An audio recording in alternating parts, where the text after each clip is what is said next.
Video के इस part में आपका स्वागत है। आज जानेंगे आखिर भीष्म कैसे सरसैया पर आए, कौन सा था वह दिन, क्या हुआ युद्ध के 10वें दिन। इन सभी सवालों के जवाब हमारी इस वीडियो में देखेंगे। वीडियो को और अधिक और सारे पार्ट्स को सुनने के लिए हमारे चैनल को सब्सक्राइब, लाइक और शेयर जरूर करें। शुरू करते हैं आज का पार्ट।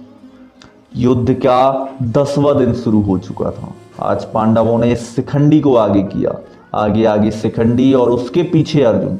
शिखंडी की आड़ से अर्जुन ने पितामह पर बाण बरसाए। शिखंडी के बाणों ने वृद्ध पितामह का वक्ष स्थल बींध डाला। भीष्म ने अपने चेहरे पर जरा भी सिकन न आने दी। शिखंडी के बाणों को प्रत्युत्तर ना दिया। अर्जुन ने जब यह देखा कि पितामह कोई प्रतिरोध नहीं कर रहे हैं तो जरा जी कड़ा करके भीष्म ने मर्म स्थानों को लक्ष्य करके तीखे बाणों से वेदना शुरू किया। भीष्म का सारा शरीर बाणों से भर चुका था। इतने पर भी उनका मुख मलिन ना हुआ। भीष्म ने अर्जुन पर शक्ति अस्त्र चलाया। अर्जुन ने उसे 3 बाणों से काट कर गिराया। अब भीष्म को यह निश्चय हो गया था, आज का युद्ध उनका आखिरी युद्ध होगा। कारण वह हाथ में ढाल तलवार लेकर रथ से उतरने लगे। अर्जुन का बाण बरसाना जारी था। उसके बाणों ने पितामह के शरीर में उंगली रखने तक की जगह ना छोड़ी थी। पितामह के सारे शरीर में बाण ही बाण घुस चुके थे। ऐसी अवस्था में भीष्म रथ से सिर के बल जमीन पर आ गिरे।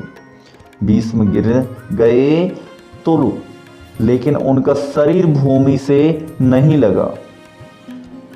सारे शरीर में जो बाण लगे हुए थे वे एक तरफ से घुसकर दूसरी तरफ निकल गए। भीष्म का शरीर जमीन पर गिरकर उन तीरों के सहारे ऊपर उठा रहा। पितामह भीष्म से अर्जुन बोले, पितामह भीष्म अर्जुन से बोले, बेटा अर्जुन, मेरे सिर के नीचे कोई सहारा नहीं है, वह लटक रहा है, कोई ठीक सा सहारा लगा दो। भीष्म ने ये वचन उसी अर्जुन से कहे जिसने अभी अभी प्राणहारी बाणों से उनको बेंध डाला था। भीष्म का आदेश सुनते ही अर्जुन ने अपने तरकस से 3 तेज बाण निकाले और पितामह का सिर उनकी नोक पर रखकर उनके लिए उपयुक्त तकिया बना दिया। भीष्म बोले, हे राजागण, अर्जुन ने मेरे लिए जो सिरहाना बनाया है उसमें मैं प्रसन्न हूं। अभी मेरा सही शरीर त्याग करने का उचित समय नहीं आया है, अतः सूर्य नारायण के उत्तरायण होने तक मैं यहीं ऐसा ही पड़ा रहूंगा। आप लोगों में से जो भी उस समय तक जीवित बचे वे आकर मुझे देख जाएं। इसके बाद पितामह ने अर्जुन से कहा, बेटा मेरा शरीर जल रहा है और प्यास लगी है, थोड़ा पानी पिलाओ। अर्जुन ने तुरंत धनुष तानकर भीष्म की दाहिनी बगल में पृथ्वी पर बड़े जोर से एक तीर मारा। बाण पृथ्वी के अंदर घुसकर पाताल में जाकर लगा।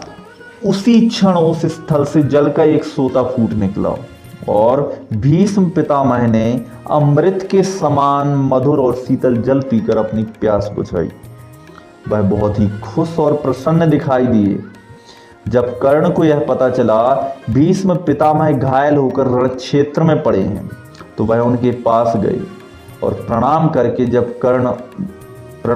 जब कर्ण उठा तो पितामह को उसके मुख पर भय की छाया सी दिखाई दी। यह देखकर भीष्म का दिल भर गया।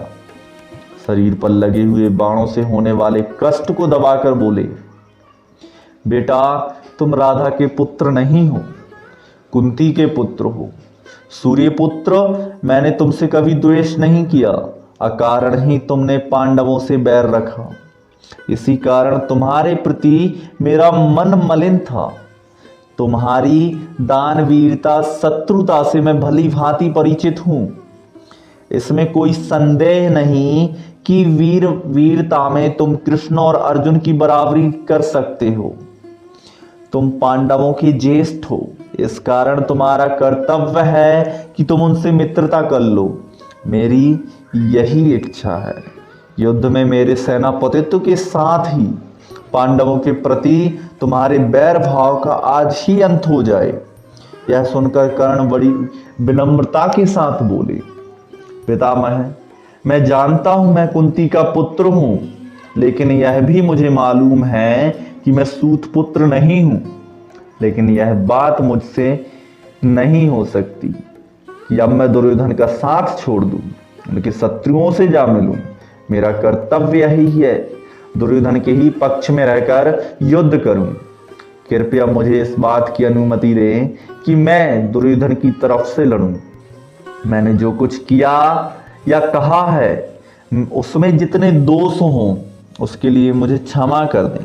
कर्ण का कथन भीष्म बड़े ध्यान से सुनते रहे और बोले, जो तुम्हारी इच्छा हो वह करो।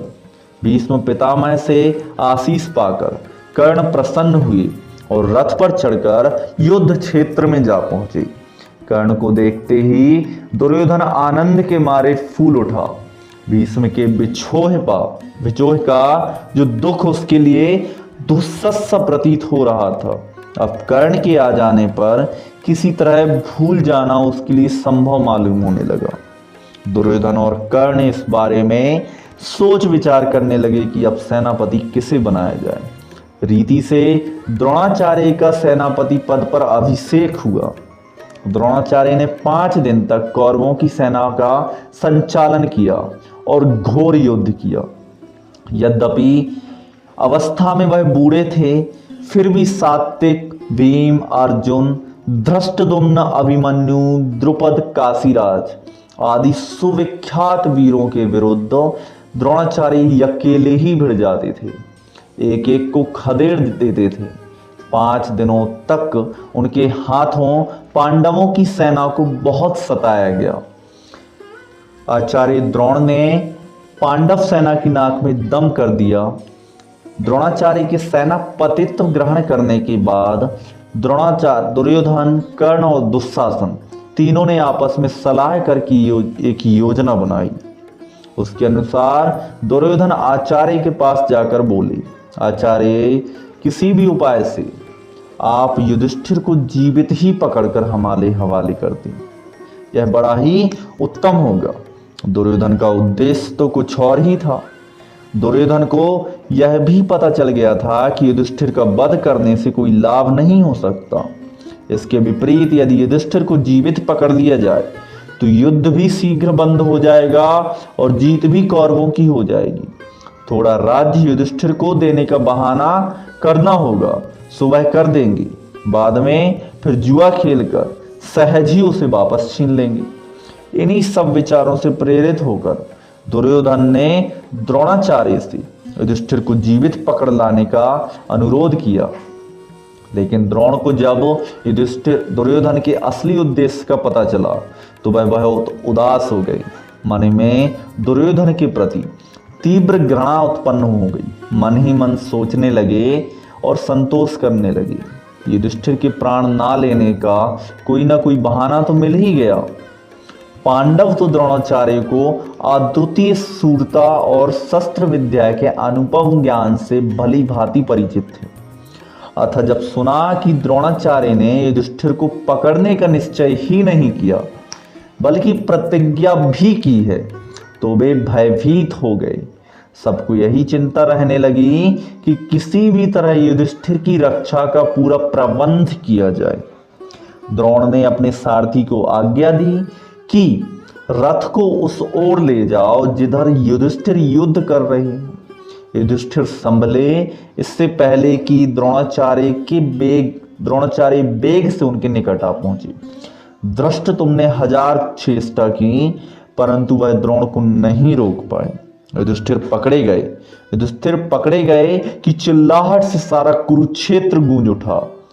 इतने ही में एकाएक ना जाने कहां से अर्जुन उधर आ पहुंचे।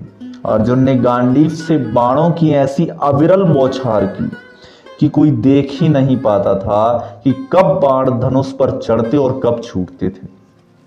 कुरुक्षेत्र का आकाश बाणों से भर गया। इस कारण सारे मैदान में अंधकार छा गया। अर्जुन के हमले के कारण द्रोणाचार्य को पीछे हटना पड़ा। युधिष्ठिर को जीवित पकड़ने का उनका प्रयत्न विफल हो गया और संध्या होते होते उस दिन का युद्ध भी बंद हो गया। कौरव सेना में भय छा गया। पांडव सेना के वीर शान से अपने अपने शिविर लौट आए। सैन्य समूह के पीछे पीछे चलती हुई कृष्ण और अर्जुन अपने शिविर में जा पहुंचे। इस प्रकार 11वें दिन का युद्ध समाप्त हुआ। वीडियो के इस सेशन में इतना ही। महाभारत को और आगे सुनने के लिए हमारे चैनल को सब्सक्राइब, लाइक और शेयर जरूर करें। Thanks for watching.